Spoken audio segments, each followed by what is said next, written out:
Boa noite. Boa noite. Ministério Público de São Paulo pede a prisão preventiva de Lula no caso do apartamento em Guarujá. Ele é acusado de lavagem de dinheiro e falsidade ideológica ao esconder a propriedade do imóvel. Instituto Lula afirma que ex-presidente não pode ocultar patrimônio que não é dele. Promotores também querem a detenção do empreiteiro Léo Pinheiro da OAS e do ex-tesoureiro do PT, João Vacari Neto. Grupos pró-Dilma adiam ato previsto para domingo por causa do risco de confronto com manifestação pró-impeachment. Prefeitura paulistana suspende o bilhete único do ônibus para desempregados.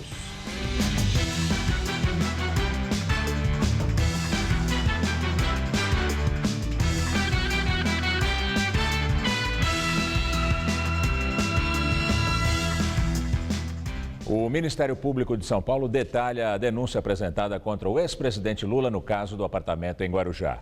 Os promotores pediram a prisão preventiva de Lula, que é acusado de lavagem de dinheiro e falsidade ideológica. A denúncia apresentada ontem à 4ª Vara Criminal tem 16 nomes. 8 são representantes da construtora OAS, 5 da Bancop, entre eles João Vacari Neto, ex-presidente da Cooperativa dos Bancários e ex-tesoureiro do PT, preso no Paraná na Operação Lava Jato. E ainda o ex-presidente Lula, a mulher dele, Marisa Letícia, e o filho Fábio Luiz Lula da Silva. Os 3 são acusados de esconder a propriedade de um apartamento triplex em Guarujá, no litoral de São Paulo. O prédio era da Bancop e depois foi transferido para a OAS. A defesa de Lula diz que a família teve uma cota do edifício Solares, mas que eles desistiram do negócio. Os promotores se basearam em testemunhos para afirmar que o apartamento pertence à família do ex-presidente. A investigação basicamente se consubstanciou em provas testemunhais e documentais. Vale dizer que aproximadamente 2 dezenas de pessoas nos relataram que efetivamente aquele triplex do Guarujá era destinado ao ex-presidente Lula e sua família. Vale dizer que dentre essas pessoas figuravam funcionários do prédio, o zelador do prédio, a porteira do prédio, moradores do prédio, funcionários da OAS, ex-funcionário da OAS. Vale dizer ainda que todas as testemunhas, de maneira absolutamente uniforme, imparcial, coerente, harmônica, firme, nos relataram que, efetivamente, aquele imóvel era destinado à família presidencial. Eu vou além. Nós também escutamos corretores da época da venda desse imóvel e todos disseram que o mascote da venda daquelas unidades era o ex-presidente da República. Na denúncia do Ministério Público, Lula é acusado de lavagem de dinheiro por suposta ocultação do imóvel e falsidade ideológica. Os 2 crimes somados têm pena máxima de 13 anos. A ex-primeira-dama e o filho Lulinha são acusados de lavagem de dinheiro. Todos os denunciados só se transformam em réus após a justiça aceitar a ação. Não há prazo para isso acontecer. Os promotores pediram a prisão preventiva de Lula. Eles sustentam que é para garantir a aplicação da lei penal, pois sabidamente possui poder de ex-presidente da República, o que torna sua possibilidade de fuga extremamente simples. Os promotores disseram que o depoimento do ex-presidente Lula, que foi suspenso após decisão no Conselho Nacional do Ministério Público, era um direito da defesa. No dia marcado, militantes contra e a favor do ex-presidente entraram em conflito em frente ao fórum. Esta é a 2ª vez que o Ministério Público apresenta denúncias sobre o caso Bancop. A primeira já é uma ação que deve ser julgada em 1 mês. Desde 2006, a cooperativa está em processo de encerramento. Milhares de famílias ficaram sem os imóveis que compraram. A nova denúncia apura as transferências dos imóveis inacabados para a OAS. O Solares, em Guarujá, é um deles. A bem da verdade, a questão do Guarujá é um mero detalhe diante do sofrimento de todos esses cooperados, de todas essas pessoas que foram absolutamente aviltadas em seus bolsos e não conseguiram receber a sua tão sonhada casa própria. E a Bancop era uma cooperativa de fachada, uma verdadeira organização criminosa que se valeu de inúmeras empresas fantasmas que desviaram dinheiro, né, na boca do caixa, né, recursos que foram desviados para campanhas político-partidárias. A denúncia do MP paulista não tem relação com a Operação Lava Jato, que levou o ex-presidente à força para prestar depoimento na semana passada. Os promotores negaram ainda qualquer motivação política. O promotor Cássio Concerino explicou que a investigação já está em São Paulo porque os fatos ocorreram no estado. A repórter Fernanda Azevedo está num hotel no centro de São Paulo, onde a cúpula do PT passou o dia reunida. Boa noite, Fernanda. Que informações você tem neste momento? Estela, o ex-presidente Lula chegou a esse hotel no início da tarde para participar de um debate sobre política econômica com lideranças sindicais e políticas promovido pelo Instituto Lula. Nós não temos a informação de que se ele permanece aqui no hotel. A reunião continua e há pouco o presidente do PT, Rui Falcão, desceu e conversou com os jornalistas. Ele falou sobre o pedido de prisão preventiva feito pelo Ministério Público ao ex-presidente Lula e disse que considerou o pedido de prisão uma ação midiática dos promotores. E diz que acredita que a juíza da 4ª Vara Criminal não vai atender esse pedido, considerado por Rui Falcão tresloucado. Disse que o ex-presidente está muito tranquilo e que os advogados dele já estão analisando o pedido. Quem também falou com os jornalistas há pouco foi o ministro da Fazenda, Nelson Barbosa. Ele comentou rapidamente sobre o pedido de prisão preventiva, disse também considerar sem fundamento e disse que esse cenário de polarização política atrapalha a recuperação da economia brasileira. A nota do Instituto Lula vai na mesma linha do que falou o presidente do PT, Rui Falcão. A nota diz que o ex-presidente Lula já desmentiu essa acusação mais de uma vez frente às autoridades e em discursos. Diz que o ex-presidente Lula não é proprietário e nem do triplex em Guarujá e nem do sítio em Atibaia, que não cometeu nenhuma ilegalidade. A nota completa que ele apresentou à defesa em documentos que provam isso às autoridades competentes. Voltamos ao estúdio. E agora, direto de Brasília, Josias de Souza fala sobre essa decisão do Ministério Público em relação ao ex-presidente Lula. Na sua passagem por Brasília, na terça e na quarta-feira, Lula disse em pelo menos 2 conversas privadas a seguinte frase: "Eu sei que posso ser preso a qualquer momento. Estão tentando me prender há 2 anos." Lula se referia à Operação Lava Jato e ao juiz Sérgio Moro. Agora descobre-se que foi o Ministério Público de São Paulo que pediu a prisão de Lula no caso do apartamento triplex do Guarujá. Esse pedido de prisão tem cara de pedido exagerado. A Justiça vai dizer se há ou não elementos para determinar a prisão de Lula. Mas do ponto de vista político, essa novidade potencializa o drama vivenciado por Lula, hoje convertido numa espécie de ex-Lula, investigado em várias frentes. Lula responde ao cenário extraordinário que o envolve de maneira ordinária. Há um déficit de explicações em torno do personagem. Lula acha que não deve nada a ninguém, muito menos explicações. Nesse caso do triplex, ele se recusou inclusive a depor. Perde a oportunidade de desmontar investigações abertas contra ele, se tiver, evidentemente, elementos para isso. Esse derretimento da imagem de Lula afeta diretamente o governo de Dilma Rousseff. Dilma, enfraquecida, tem em Lula a sua principal estaca de sustentação política. Essa estaca está cada vez mais bamba. O PT pressiona Dilma para nomear Lula ministro de Estado. Se Dilma ceder a esta pressão, retirando Lula do alcance de procuradores, promotores e juízes de primeira instância, se ela ceder a esta pressão, ela vai se tornar um caso de estudo. Será a primeira ex-presidente da República a perder o cargo ainda no exercício da presidência. Boa noite. A oposição pediu cautela no pedido de prisão contra o ex-presidente Lula. Para o deputado federal Carlos Sampaio, do PSDB, a medida não é usual e não tem embasamento jurídico sólido. Segundo ele, isso foge à normalidade. Já o presidente nacional do DEM, senador Agripino Maia, disse que o momento é de extrema tensão e é preciso ter moderação, equilíbrio e confiança nas instituições. E ainda nesta edição você terá mais informações sobre este assunto.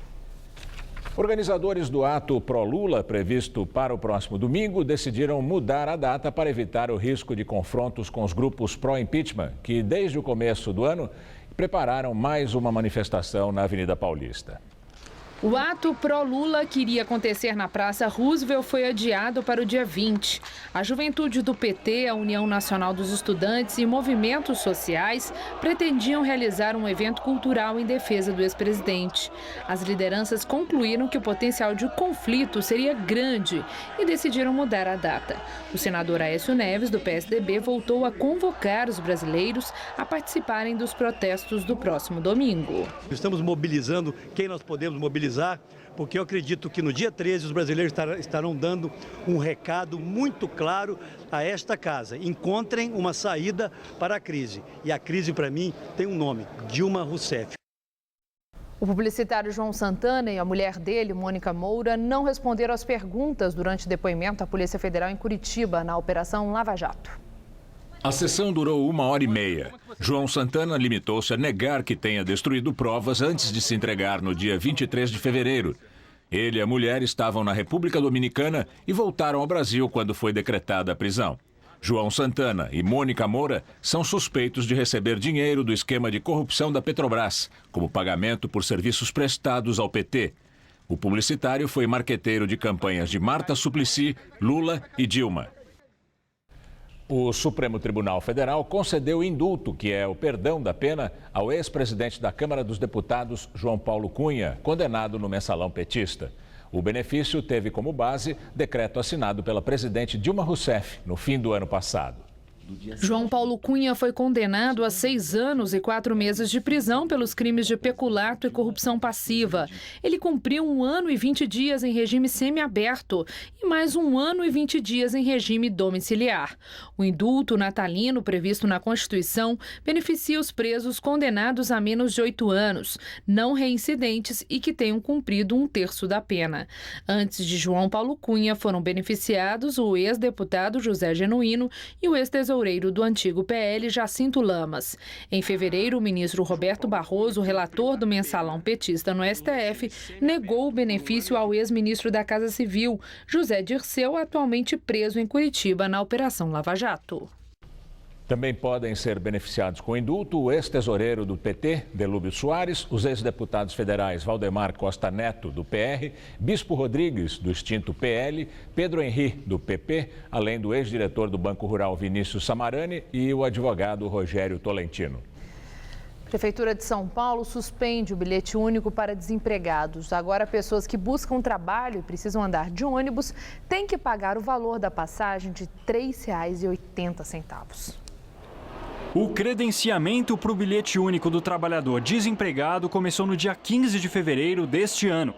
Assim, quem estivesse sem trabalho poderia viajar de ônibus e não pagar a tarifa. O benefício valia por 3 meses e permitia um número limitado de embarques. Permitia, porque o programa foi suspenso. Isso afetou diretamente o Diego, que contava com o benefício. E aí que eu vou ficar assim, né? Pagando condução sem ter, né? Entendeu? Porque o trem ainda dá um adianto para nossa vida. Agora, o ônibus que é essencial, porque eu moro longe da estação, precisa de pegar um ônibus para ir até a estação e não tem como chegar lá, né? Programa parecido continua valendo no metrô e na CPTM. Mas não é suficiente para o Reginaldo, que usa mais o ônibus. Morador de Guaianazes, ele aproveita que vem ao centro fazer alguns bicos para procurar emprego fixo. Mas agora, sem a gratuidade no ônibus, dá para pegar condução só para entregar currículo? Não dá, né? Porque aí são R$ 3,80, praticamente é R$ 4,00. Complicado numa São Paulo que atingiu 14% da taxa de desemprego. Não tem condições, isso não existe. Isso daí, eu acho que isso daí tinha que ser, como é que se fala? Tinha que ajudar a pessoa a procurar emprego. A pessoa tinha que ter facilidade para procurar e não dificuldade. A explicação da Prefeitura é que ela segue a Lei Federal número 9.504.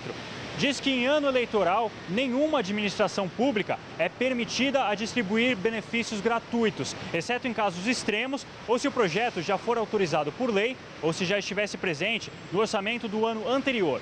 Portanto, o bilhete único de ônibus para desempregados, que começou a valer só agora, em fevereiro, vai contra essa lei.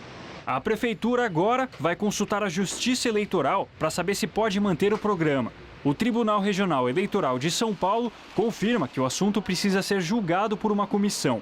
Enquanto isso não acontece, o desempregado, que não ficou nem um mês com o benefício, tem que se virar. Agora é difícil para arrumar dinheiro para procurar emprego, né? Quem está desempregado. R$ 3,80 todo dia para quem não tem é muito difícil. Por telefone, a assessoria de imprensa da SP Trans informou que com a suspensão da gratuidade do bilhete único especial para desempregado, a prefeitura vai economizar R$20 milhões este ano. E a chuva chegou mais cedo nessa quinta-feira e pegou muita gente de surpresa. Já pela manhã, houve pancadas fortes em alguns pontos da cidade e o sol apareceu pouco durante a tarde. E por causa desse tempo mais fechado, as temperaturas não passaram dos 25 graus.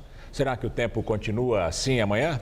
Mariana Armentano tem agora os detalhes da previsão.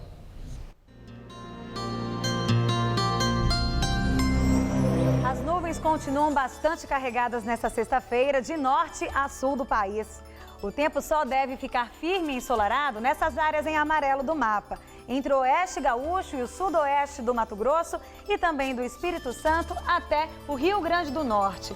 Há chances de chuvas fortes amanhã no centro-leste gaúcho, litoral de Santa Catarina e do Paraná e também aqui em São Paulo, no Rio de Janeiro, no sul de Minas Gerais e do Acre até o interior do Piauí. As temperaturas caem um pouco em relação aos últimos dias, faz só 26 graus nas capitais da região sul, mas ainda faz calor nas outras cidades. Chega a fazer 29 graus em Belo Horizonte, 33 no Rio de Janeiro e 34 graus em Natal. Aqui em São Paulo, os meteorologistas alertam para fortes chuvas nesta sexta-feira em todo o estado. Só não deve chover no oeste paulista, onde as temperaturas chegam à marca dos 31 graus em Presidente Prudente e dos 32 em Presidente Bernardes. Nas cidades litorâneas, a máxima não vai passar dos 28 graus amanhã por causa da chuva. As temperaturas caem um pouco também aqui na Grande São Paulo, já que o dia terá muita nebulosidade, poucas aberturas de sol e chuva a qualquer hora, sendo fortes em alguns momentos. Nessa madrugada, mínima de 20 e máxima de 27 graus no período da tarde aqui na capital. No final de semana, a chuva perde força, mas ainda teremos muita nebulosidade e chuviscos. No sábado, máxima de 26 e no domingo, mínima de 17 e máxima prevista só de 24 graus. O feijão, que antes era considerado companheiro inseparável do arroz no prato do brasileiro, está subindo para a condição de complemento. Nos supermercados, o feijão não sai por menos de R$ 6,00 o quilo e nas feiras pode ser encontrado até por R$ 12,00. O feijão subiu quase 7% em fevereiro e está entre os alimentos que mais pressionaram a inflação em fevereiro. O mais popular é o carioca, ou carioquinha para os mais íntimos. O preto é o mais famoso na tradicional feijoada. Mas na barraca do Seu João são 11 tipos diferentes. Bolinha, jalo roxo e normal e até um tal de mulatinho. Cada um com sabores variados que dão até caldos diferentes. Tem feijão que você cozinha, gasta um botijão de gás e ele não cozinha. Porque esse feijão a gente compra ele de sacaria, a gente não pega ele de mercado, nós pega de sacaria que vem da roça, por isso que nós trabalhamos com uma mercadoria de qualidade. E o pernambucano sabe o que diz. Já são mais de 30 anos dedicados apenas aos grãos. Cada pacote com 1 quilo de qualquer feijão sai a R$ 12,00. E quem compra não se arrepende. A importância é a qualidade. Você chegar em casa e fazer uma coisa que assim, você compra barato. Chega em casa, não vale a pena você comprar aquilo barato. Mas não é só de feijão que vive um vendedor de grãos. Aqui na barraca do Seu João tem também amendoim sem casca, bonito, graúdo. Mas o que sai bastante é a semente de girassol, que basta deixar até uns 10 minutos no forno. E tudo isso daqui se transforma em um ótimo aperitivo. A semente de chia, que ganhou fama por ajudar no emagrecimento, não falta na banca. Filha, mas a chia é o seguinte, não é só para emagrecer. Para quem tem problema dos intestinos presos, ela é o remédio. Mas aqui dá até para descobrir que canjica pode ser branca ou até amarela. Se quiser fazer misturado, fica bonito. Vendas do comércio varejista recuaram mais de 10% em janeiro em relação ao mesmo mês de 2015. Os dados divulgados hoje pelo IBGE revelam que essa foi a 10ª queda seguida nesse tipo de comparação e o pior resultado para janeiro desde 2001. Em relação a dezembro, as vendas do varejo caíram 1,5%. Foi a maior queda para o mês desde 2005. 6 das 8 atividades do varejo pesquisadas tiveram menor volume de vendas na passagem de dezembro para janeiro. Dados divulgados hoje pela Associação Nacional dos Executivos de Finanças, a ANEFAC, mostram que os juros do cartão de crédito atingiram o patamar mais alto em 21 anos. No cartão de crédito, em fevereiro, os juros do rotativo, que é quando a pessoa paga a parcela mínima, somavam quase 420% ao ano. Os juros do cheque especial também subiram bastante. Em fevereiro, já somavam quase 256% ao ano. E agora vamos ao comentário de economia com Denise Campos de Toledo. Os juros para os consumidores e empresas vêm batendo recorde e podem subir mais. É a forma de os bancos se protegerem do risco da inadimplência. Elevam os juros para compensar perdas com calote, ainda que isso possa dificultar mais o pagamento das dívidas. É assim que acontece. E isso mesmo que a taxa básica, definida pelo Banco Central, continue estacionada em 14,25%. A impressão que ficou da ata da última reunião do Copom, do Comitê de Política Monetária, divulgada hoje, é que o Banco Central não sabe muito o que fazer, dividido entre as incertezas internas e externas, eventos não econômicos, crise política e a pressão política, porque há sim muita cobrança da base do governo por um corte dos juros para estimular o crescimento. Só que isso pegaria muito mal com a inflação alta como está. Então a tendência é o Banco Central ficar observando o cenário até ter mais segurança para agir. Pode ser que a própria recessão derrube a inflação. 2 diretores do Banco Central, integrantes do Copom, até defenderam uma elevação dos juros para forçar a queda da inflação, derrubando mais o consumo. Só que o consumo já está em queda. Como nós vimos, as vendas do comércio caíram mais de 10% em janeiro sobre janeiro do ano passado. A inflação está alta por reflexo, em boa parte, do tarifaço do ano passado, que aumentou muito o custo das empresas, além da indexação, que ganha força sempre que a inflação sobe muito. Mas alguns índices já mostram uma evolução melhor dos preços, justamente pela queda do consumo. Para evitar um movimento ainda mais fraco, comércio, indústria, prestadores de serviços ajustam os custos como podem e passam a dar desconto, seguram reajustes. Não que a inflação possa cair muito de uma hora para outra. Este ano vai ficar de novo acima do teto da meta, mas pode pelo menos entrar numa trajetória um pouco mais favorável. Aí o Banco Central teria até condições de começar a cortar os juros sem ficar com a credibilidade comprometida, como ficou lá atrás, quando cortou os juros por questões políticas no momento em que a inflação já estava pressionada. Eu volto na segunda. Até lá. Em vigor há 25 anos, o Código de Defesa do Consumidor trouxe inúmeros avanços na relação cliente-empresa. Hoje, a internet é uma boa ferramenta na mediação desses conflitos. Rodrigo conhece bem a importância do Código de Defesa do Consumidor. Tanto é que, após ter um problema com uma companhia aérea, entrou na justiça e ganhou a causa. O voo atrasou 4 horas, eu cheguei 3h30, 4 horas da manhã em casa. Enfim, mas não foi só pelo atraso, foi pela forma também que a linha aérea lidou com toda a situação e tratou os passageiros. Apesar de ser publicitário, percebeu um nicho de mercado na área de direito e criou um site que conecta usuários com advogados para juizados especiais de pequenas causas. Segundo ele, 90% das solicitações são relacionadas ao direito do consumidor. É difícil imaginar que há 25 anos atrás era normal vender produto que não tinha validade, né? Hoje é um absurdo. Porque eu acredito que quanto mais brasileiros tiverem acesso à justiça, mais justo vai ser o nosso país. Foi no dia 11 de março de 1991 que o Código de Defesa do Consumidor passou a vigorar no país. 25 anos depois, a lei criada para proteger o consumidor de abusos de fornecedores trouxe avanços. Mas ainda há dificuldade na relação entre clientes, produtos e prestadores de serviços. Por outro lado, estão empresas que tentam evitar que esta insatisfação do consumidor se transforme num processo judicial ou até mesmo numa imagem ruim, negativa da marca ou do serviço prestado. Empresas que estão de olhos bem atentos às redes sociais. Esta, na capital paulista, faz o monitoramento na internet para grandes empresas. São mais de 80 marcas. Se alguém posta qualquer coisa sobre elas, seja uma crítica ou um elogio, os analistas logo identificam e dão uma resposta ao consumidor.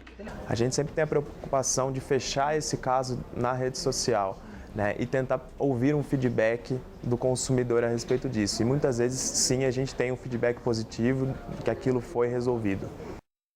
Jihadista desertor entrega a um canal de TV britânico milhares de documentos que identificam 22 mil membros do Estado Islâmico. Os documentos estavam num pendrive roubado do chefe da Polícia Interna do Estado Islâmico por um homem que se identifica como Abu Ahmed, um ex-combatente do Exército Livre da Síria, que depois aderiu ao Estado Islâmico. Mas se decepcionou com o grupo terrorista e entregou o pendrive à reportagem do Sky News, na Turquia.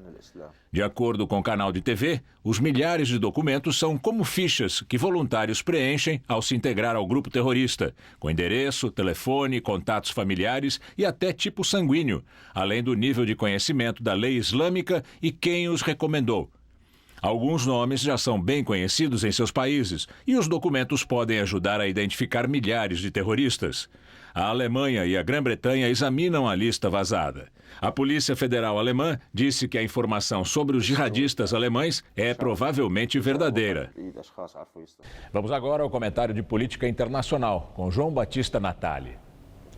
Vocês talvez acreditassem que a crise humanitária por causa dos refugiados sírios já tinha atingido o ponto mais alto, pois não é mais assim. Depois de mais de 1.100.000 pessoas que entraram no ano passado na Europa fugindo da guerra civil, agora a Europa fechou as porteiras e criou uma crise humanitária ainda maior. Com 40 mil refugiados esperando em acampamentos improvisados na Grécia, e vamos ver o que isso daqui aconteceu. A Áustria, a Eslovênia e a Croácia não querem mais servir de corredor de passagem para os que querem chegar até a Alemanha. Dois outros países que não pertencem à União Europeia, a Sérvia e a Macedônia, também fecharam as fronteiras. A situação é tão grave que hoje a chanceler alemã Angela Merkel criticou seus vizinhos europeus porque eles, de modo unilateral, bloquearam para esses imigrantes a chamada Rota dos Balcãs. O jornal francês Le Figaro traz hoje uma reportagem detalhada e comovente. Ela descreve a rotina no acampamento grego de Domeni. Não há nem comida nem água potável para as 14 mil pessoas amontoadas em barracas ou ao relento. Faz frio nesse finzinho de inverno europeu. E os 40% dos seres humanos castigados por essa situação são crianças. O Alto Comissariado para Refugiados da ONU calcula que os acampamentos em território grego estejam hoje com 36 mil pessoas, mas as ONGs que acompanham a tragédia contaram mais 4 mil. E tem mais outros tantos dentro da pequena Macedônia. É difícil pensar numa solução definitiva para essa questão. Na cabeça de um europeu médio, os refugiados sírios deixaram de ser as vítimas que precisavam ser protegidas. Hoje, poucos países querem recebê-los. O espírito humanitário foi emagrecendo e, com isso, o problema humanitário engordou de um jeito horroroso. É assim que o mundo gira. Boa noite. O governo da Colômbia e a guerrilha das Farc vão marcar nova data para a assinatura do acordo de paz. O presidente colombiano Juan Manuel Santos foi o primeiro a admitir que, se o acordo final não for firmado até o dia 23, os diálogos vão continuar. Joaquim Gomes, negociador das Farc em Havana, disse que concorda em acertar outra data. Em setembro, os dois lados anunciaram um prazo máximo de 6 meses para fechar um acordo que termine com meio século de conflito. A Venezuela reage às novas sanções impostas pelos Estados Unidos e retira de Washington seu principal diplomata, que atuava como encarregado de negócios. Maximilien Sánchez Arvelais foi chamado de volta a Caracas depois que o presidente Barack Obama renovou um decreto que impõe sanções a funcionários do governo da Venezuela. O decreto executivo declara a Venezuela uma ameaça extraordinária à segurança dos Estados Unidos, acusando o governo de Caracas de perseguir opositores políticos, restringir a liberdade de imprensa e violar os direitos humanos. Nicolás Maduro acusa Washington de tramar para depor o seu governo. O cargo de embaixador está vago nos dois países desde 2010. Operação Zelotes, ex-executivo da MMC, representante da Mitsubishi no Brasil, disse em depoimento à Justiça que a empresa pagou 16 milhões de reais por lobby para aprovação de medida provisória. Segundo Paulo Arantes Ferraz, ex-presidente da MMC, o valor foi pago ao empresário e lobista Mauro Marcondes. A medida provisória 471 prorrogou o incentivo fiscal às montadoras e fabricantes de veículos instaladas nas regiões Norte, Nordeste e Centro-Oeste. Ferraz afirmou que a quantia era para que Marcondes fizesse lobby, mas que jamais deu autorização para a prática de qualquer ato de corrupção para aprovar uma medida provisória de interesse da empresa. A movimentação em busca de saídas para a crise política na entrevista do dia com Maria Lídia Flandoli. Para fazer a análise e entrevista, Roberto Romano, professor de Ética e Filosofia Política da Unicamp. Obrigada, professor. Depois do mandado de condução coercitiva a Lula na semana passada, os ânimos se alteraram bastante, muitas críticas à ação do juiz Sérgio Moro, da Polícia Federal, do Ministério Público. Hoje nós tivemos a notícia que, naquele encaminhamento que ontem foi feito pelo Ministério Público de São Paulo à Justiça para abrir uma ação contra o ex-presidente Lula por uma série de indícios de irregularidades e outros aspectos, inclusive lavagem de dinheiro, que eles colocam nessa denúncia contra Lula e pessoas da família dele, hoje apareceu que eles estavam pedindo também a prisão preventiva de Lula. Qual seja, nós estamos de uma situação que se agrava a cada dia. A minha indagação, em função da reação dos aliados do presidente Lula e também de magistrados, intelectuais, sindicato, associação, pelos chamados excessos na Operação Lava Jato, na ação do Sérgio Moro, na ação do Ministério Público, na ação da própria Polícia Federal. Eu quero ouvir do senhor se a Lava Jato, se essas instituições que estão envolvidas têm se excedido a ponto de ficarmos preocupados com consequências para a democracia, para os direitos individuais e coletivos. Olha, Maria Lídia, a minha resposta, em princípio, é não. Pelo que eu tenho acompanhado com muita cautela, com muita prudência, eu acho que não. Eu acho que o juiz Sérgio Moro tem se mantido no estrito espaço da lei, o Ministério Público Federal também, né? Creio que justamente as maiores críticas que têm sido feitas dos defensores da advocacia dos acusados, não é? Tem justamente criticado aquilo que há de virtuoso, na verdade, na ação de Moro e não aquilo que discrepa da democracia.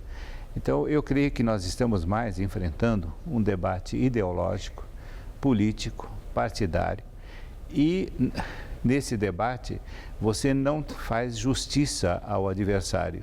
O adversário é sempre o inimigo, né? Eu tenho visto, por exemplo, na internet, fotos do juiz Sérgio Moro com a seguinte dístico, nazista, né? Isso é absolutamente calunioso, não é? Então, veja, o clima de embate que nós estamos assistindo é pouco prudente, é pouco sereno e é pouco democrático. Bom, falando em prudência, serenidade e democracia, nós temos agendado para o dia 13 a grande manifestação eu uso a expressão grande porque a expectativa é que possa ser maior que as mais recentes, pelas respostas para a adesão que já aconteceram e estão aparecendo nas redes sociais. Mas essa manifestação, existe a preocupação sobre o ânimo. Se pode fugir do razoável, a questão do confronto, da segurança, o temor pela violência, exatamente por esse clima que se instalou, né, de adversários políticos como se fosse uma contenda, uma guerra, inimigos políticos. O senhor acredita que com essa notícia de hoje de pedido de prisão encaminhada à justiça para o ex-presidente Lula, possa sim haver um acirramento de ânimos?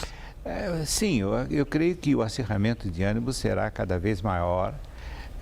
Inclusive, nós temos que pensar que no horizonte está uma questão gravíssima, que é o possível impeachment da presidente. Né? Isso faz parte da pauta. Aliás, no meu entender, nós estamos gastando muito tempo discutindo o impeachment da presidente e discutindo muito pouco as questões nacionais. Nós temos problemas gravíssimos de ordem de saúde pública, de ordem de segurança, de educação, econômicos, não é? E o parlamento brasileiro não está funcionando e a presidência também não. Mas por outro lado nós estamos vendo que lideranças políticas, exatamente no Congresso Nacional, se mobilizam no sentido de encontrar saídas. O próprio ex-presidente Lula se reuniu com o presidente do Congresso, Renan Calheiros, e para uma busca de entendimento, de um acordo com a oposição para a superação da crise. O fato de tanto Lula como Renan Calheiros serem investigados por graves denúncias, inviabiliza essa boa vontade, essa boa intenção? Olha, Maria Lídia, o que eu assisto nesse momento no mundo político é o abraço dos afogados. Não é? Todos estão sendo investigados, todos sofrem a suspeita da opinião pública e o que ocorre é que eles, na verdade, não têm cacife e não têm autoridade, né, para definir um grande acordo nacional que permita a saída da crise. Não é? A situação, eu sempre disse e repito, não é? Aos meus colegas que falam que as instituições estão funcionando normalmente, eu digo que isso é um desejo, mas não uma verdade. Não é? Você tem uma presidente da República nessa situação, um presidente do Senado nessa situação, um presidente da Câmara dos Deputados que é réu. Não é? Como você pode ter instituições funcionando sem indivíduos que as toquem? Né? E, nesse caso, nós estamos vendo que não temos liderança para sair da crise. Bom, exatamente sobre a questão das lideranças no cenário nacional, o senhor vislumbra nomes que possam motivar, que possam ser reconhecidos por prestígio para a condução de um movimento que leve a uma saída alternativa para essa crise política que contamina tão gravemente a economia? De maneira nenhuma, Maria Lídia. O que eu vejo, no máximo, são lideranças regionais, mas no plano federal, nós temos pouquíssimos nomes que poderiam assumir um trabalho de condução do diálogo interno no país. Não é? O sectarismo de certa parte do Partido dos Trabalhadores levou, não é, à produção de um líder só que chama-se Luiz Inácio da Silva. Ele não tem lideranças nacionais. Veja, Tasso Genro, etc., são lideranças regionais. Por outro lado, os outros partidos, no caso do PSDB, têm lideranças, mas que estão se digladiando nesse momento. E, no caso do PMDB, a grande liderança, que seria o vice-presidente da República, não é um setor hegemônico, não é um nome hegemônico. Então, eu acho que nós estamos aí, como diria uma amiga minha muito próxima, muito querida, que é a minha mulher, estamos no mato sem cachorro. Essa expressão é a expressão que traduz, sim, quando se vislumbra um cenário praticamente sem saída. Entretanto, uma última questão. Essa ideia de começar de novo, a ideia de que o ex-presidente Lula seja nomeado ministro da presidente Dilma, mesmo que esteja embutido aí um mecanismo de proteção para que ele tenha foro privilegiado e não seja preso preventivamente nem em primeira instância.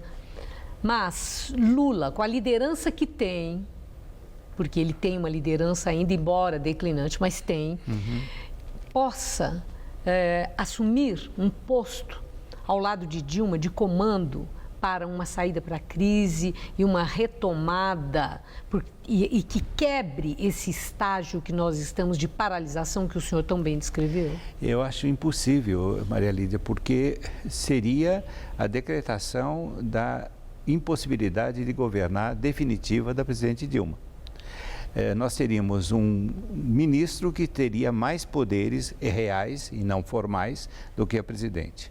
Então, veja, já ocorreu uma coisa grave quando foi demitido o ministro Cardoso. Ficou muito claro que era o ex-presidente definindo essa troca de ministros. O desastre veio depois, porque o nomeado não pode assumir. Então, eu acho que nessa situação seria um desastre a mais para o governo Dilma a ida do Luiz Inácio da Silva para o Ministério. Qual seja, estamos ainda sem vislumbre de saída. Traduzindo, no mato sem cachorro. No mato sem cachorro. Muito obrigada, professor. Uma boa noite. Boa noite. Gamberini. O pedido de prisão preventiva para o ex-presidente Lula já ocupa as manchetes das edições online de jornais como os argentinos La Nación e Clarín, os italianos La Repubblica e La Stampa, os portugueses Público e Observador e o britânico The Telegraph. Uma das ruas do bairro dos Jardins, uma rua nobre, virou um ponto de uso de drogas. Essa rua já ganhou vários apelidos, entre eles Rua dos Maconheiros ou Mini Amsterdã, uma referência à cidade holandesa onde o uso de drogas é permitido por lei, ao contrário do Brasil. Na rua pacata e estreita, nos Jardins, tem gente assustada. Na hora de almoço eles passam fumando aqui. As moças, os rapazes, tem até uns de gravata. Com medo, alguns comerciantes só falam sobre anonimato. Avaliam que a situação é grave, porque o consumo de drogas iria além da maconha. O que incomoda são os maconheiros, né? Que ficam fumando não só maconha, como crack, cheiram cocaína. Virou tipo uma mini Crocolândia, ou uma mini Amsterdã, sabe, assim. Segundo relatos, essa situação não é nova, mas está piorando a cada dia e já começa a afetar os negócios. Clientes passaram a evitar a rua. Causa uma insegurança, mesmo porque a gente chega cedo e sai tarde também. Tem clientes que saem tarde daqui também e a rua também não é tão iluminada. Então isso causa uma insegurança até mesmo para a gente. Eles ficam deitados, dormindo no meio da calçada, inibe a clientela, né? E fora a sujeira, muita sujeira. As necessidades que eles fazem aqui na frente, né? Isso, os craqueiros. A presença de gente usando droga, inclusive à luz do dia, incomodou tanto o pessoal aqui da rua que uns moradores resolveram fazer uma ironia com essa história e colaram na placa da rua Moacir Pisa uma outra placa com o nome Rua dos Maconheiros e deixaram um recado. Por favor, respeitem os moradores e saiam daqui. Só que a imagem dessa placa desse jeito foi parar nas redes sociais e a repercussão foi tanta e imediata que pelo menos há 2 dias ninguém aparece aqui fumando maconha ou usando outra droga. Tem notícias de que já tem polícia civil rodando pela rua, sem descaracterizado, entendeu? Então, com carro descaracterizado, tudo. Então, eu acredito que nisso já tenha mudado, né? Pela repercussão que está tendo na mídia também. O caso reacende o debate sobre descriminalização da maconha. No Brasil, portar drogas para consumo próprio não dá cadeia, mas continua sendo crime, com previsão de pena de advertência, prestação de serviços ou obrigação de frequentar curso educativo. Mas o tema está longe de ser um consenso. E a própria reação ao que acontece na rua Moacir Pisa virou polêmica entre os frequentadores. O problema é a molecada que vem aqui. Então o pai pensa que o menino está na escola, a minha está na escola, e os moleques estão aqui tudo fumando. E acho que os craqueiros foram passando a droga para eles. Realmente fico indignada, porque eu vi essa placa aqui e achei um exagero muito forte, sendo que é uma rua tranquila, não acontece nada, o pessoal está aí trabalhando. Eu acho que se fosse a maconha, se liberar as 3 gramas para o usuário, eles passarem e irem embora, para mim não me incomoda, particularmente, entendeu? Agora, dá origem às outras coisas, né? A Polícia Militar informou que realiza patrulhamento preventivo com equipes da ROCAM, Força Tática e Policiamento Comunitário na região para combater o consumo e o tráfico de drogas. Você vai ver a seguir. Depois da derrota, Marcelo Oliveira é demitido do Palmeiras. E um espetáculo da natureza na Argentina. Turistas registram o momento do desmoronamento de um arco que se formou na geleira Perito de Moreno, na Patagônia. Quando a Chevrolet abre os portões da fábrica, até quem não esperava, fecha negócio. Feirão na fábrica da GM. Venha comprar direto do pátio, com taxa zero em 24 vezes para toda a linha Onix e Prisma. Quer mais? Só aqui você compra um Onix com motor 1.4 pelo preço de 1.0. É o carro mais vendido do Brasil com motor 1.4 pelo preço da versão 1.0. Feirão de fábrica Chevrolet. É só neste sábado e domingo. Até quem não esperava vai se apaixonar. Fale Tudo Fecha Casa. Lençol avulso a partir de 12,99. É isso mesmo, 12,99 cada. Fronha avulsa por apenas 3,99. É isso mesmo, só 3,99 cada. Só amanhã na Veste Casa. O Detran mudou para facilitar a vida dos paulistas. É o novo Detran. Já são mais de 100 unidades com atendimento padrão poupa-tempo na capital, no interior e no litoral. E pela internet, são mais de 20 serviços online e 3 aplicativos. Tudo isso é resultado de uma gestão mais moderna, inovadora e transparente. É o novo Detran no caminho certo. Novo Detran, Governo do Estado de São Paulo. O trabalho segue em frente. Qual Casper você é? Eu sou jornalismo. Eu sou relações públicas. Eu sou publicidade e propaganda. Eu sou rádio, TV e internet. A minha Casper é comunicação. Aqui tem teoria, prática, oportunidade de estágio e a melhor localização. Essa é a minha Casper. Essa é a nossa Casper.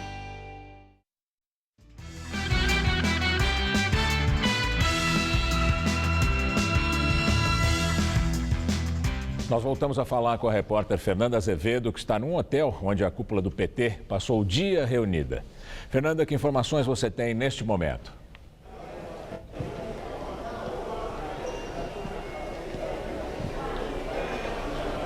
Nós estamos com um probleminha na comunicação com a Fernanda, daqui a pouco a gente volta. Estela. O artesão baiano José Carlos Alves Silva perdeu a mão num acidente, mesmo assim vive do ofício de fazer instrumentos musicais usados nas rodas de capoeira. O berimbau é o item que mais produz na garagem da casa em que ele vive, em Santo André, no ABC Paulista. São cerca de 60 por dia, marca que pode explicar o apelido pelo qual ele é conhecido, Zé do Berimbau. Foi vivendo aqui nessa terra. Pensa num baiano arretado que não larga o emprego por nada. Agora mistura um pouco de superação e música. Esse é o Zé do Berimbau, que vive em Santo André há 3 anos. Ele não ganhou esse nome à toa. O Zé não só toca, como também constrói um instrumento. Ele faz isso desde os 13 anos, mas aos 38 teve que reaprender. É que ele perdeu a mão num acidente enquanto cortava materiais. Isso foi lá em 2013 e teria sido bastante para arruinar uma carreira. Que nada! É só olhar o Zé trabalhar para ver que... Bom, veja você mesmo. Continuo fazendo meus berimbau e aperfeiçoando cada vez a mais, para ele ficar cada vez a mais melhor. Eu acho que atrapalhou sim. Mas atrapalhou minha mão, a minha cabeça não. Ele dá um jeito de fazer tudo como antes, mesmo que tenha que adaptar luvas e facas. Construir berimbau, na verdade, foi uma consequência do amor pela capoeira. Agora, você sabe como é feito um berimbau? Primeiro, ele deixa a cabaça, esse fruto aí, secar. Então, ele serra a ponta e coloca a corda que une essa parte à verga, que é como se fosse a espinha dorsal do instrumento. É essa parte que dá o som junto com a cabaça. Eu consigo fazer por dia, trabalhando sossegado, 60 berimbau por dia. Inspirado, eu cheguei a fazer 80, eu cheguei a fazer 100. Depende da encomenda do cliente. Essa parte de trás da garagem é o coração do ateliê do Zé. É aqui a oficina, onde ele passa a maior parte do tempo e onde alguns instrumentos já começam a ganhar forma, como, por exemplo, o agogô e o reco-reco, né, Zé? Isso, o reco-reco e o berimbau sai tudo dessa parte daqui. É aqui que eu consigo serrar a cabaça, descascar as castanhas, afinar a castanha, lixar e casar o som dela para o som não ficar igual como os dois ouriços iam. Um tem que ficar grave e outro tem que ficar agudo. E apesar do Zé conseguir driblar os problemas após o acidente, uma coisa preocupava a mulher dele. Eu conheci o Zé no forró, eu adoro dançar, ele também adora dançar. E eu pensei mesmo, né? E agora, como que vai ser, né? A gente não vai mais poder dançar. E aí ele chegou para mim e falou assim, não preciso da mão esquerda para te conduzir para dançar. E já me mostrou que a gente ia conseguir dançar. E a gente consegue, a gente dá show.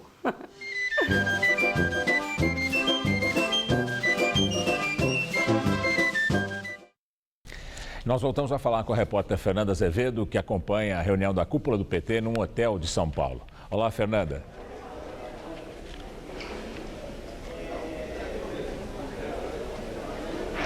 O debate promovido pelo Instituto Lula aqui neste hotel que fica na região do Paraíso, com lideranças políticas e econômicas, ainda não terminou. Mas nós não temos a informação se o ex-presidente Lula continua por aqui. O debate acontece com lideranças da Câmara e do Senado e também teve a participação do ministro da Fazenda, Nelson Barbosa.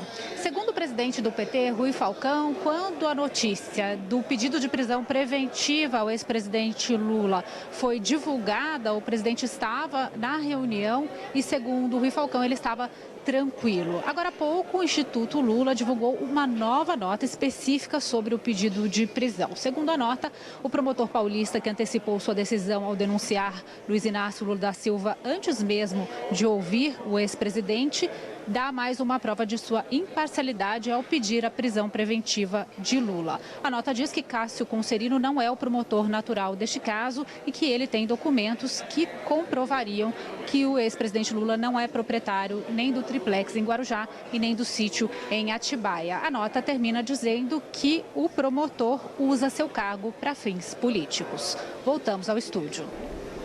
Obrigado, Fernanda. Vamos agora às notícias do esporte, com Celso Cardoso e Estela Gontijo. O Palmeiras procura um novo técnico. Marcelo Oliveira não resistiu a mais uma derrota em casa. Celso Cardoso. Estela, derrota para o Nacional do Uruguai no Allianz Parque.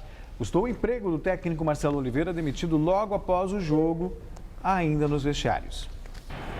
Os mais de 37 mil torcedores do Palmeiras que vieram ao Allianz Parque ficaram angustiados durante todo o primeiro tempo. Com o time desatento em campo e sem Marcelo Oliveira, que estava suspenso, os erros custaram caro.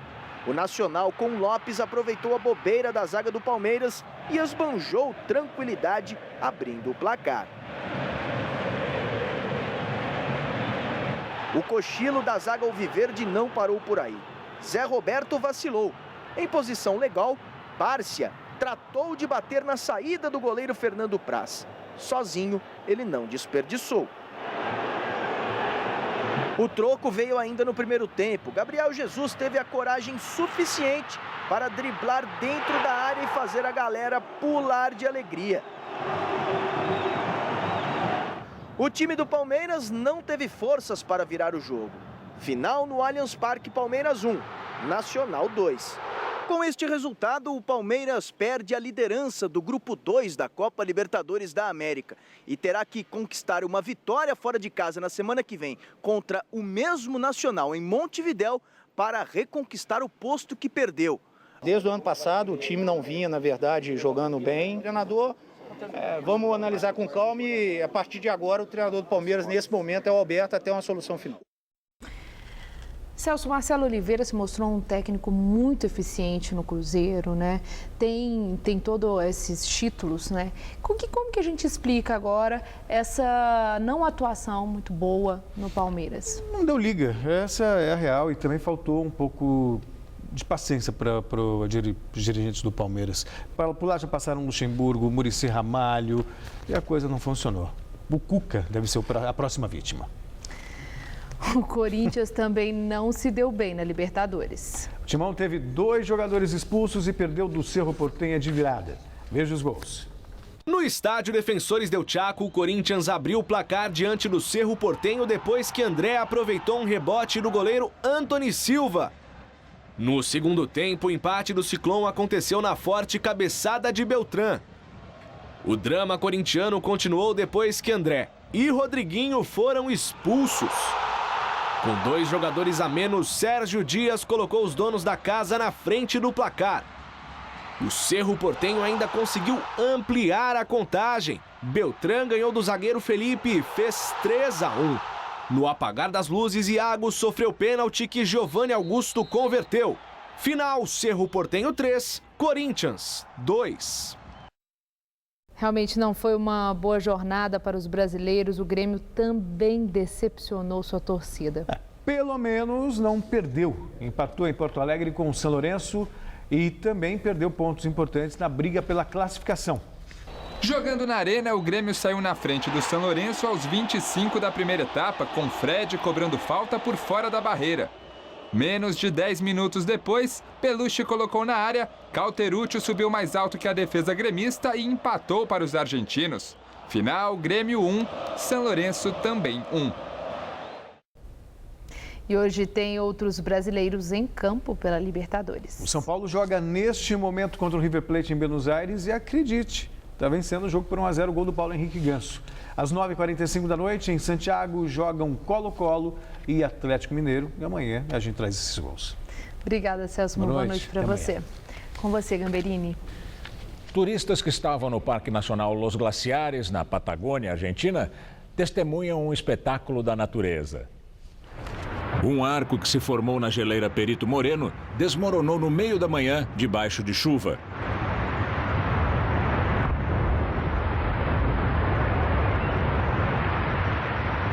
Desde terça-feira, turistas, cientistas e jornalistas de emissoras de TV ficaram horas e horas de prontidão, com câmeras ligadas para registrar a ruptura final.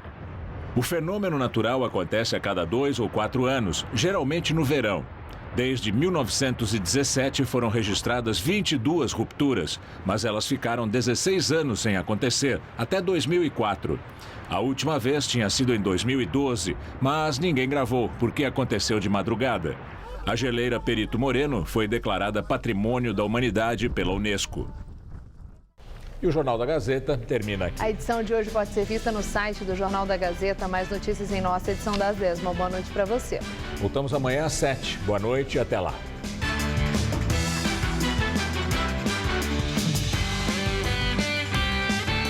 Conheça uma padaria especializada em comida para cães e gatos com Hoje Tem. Logo mais, em novo horário, 10h30 da noite.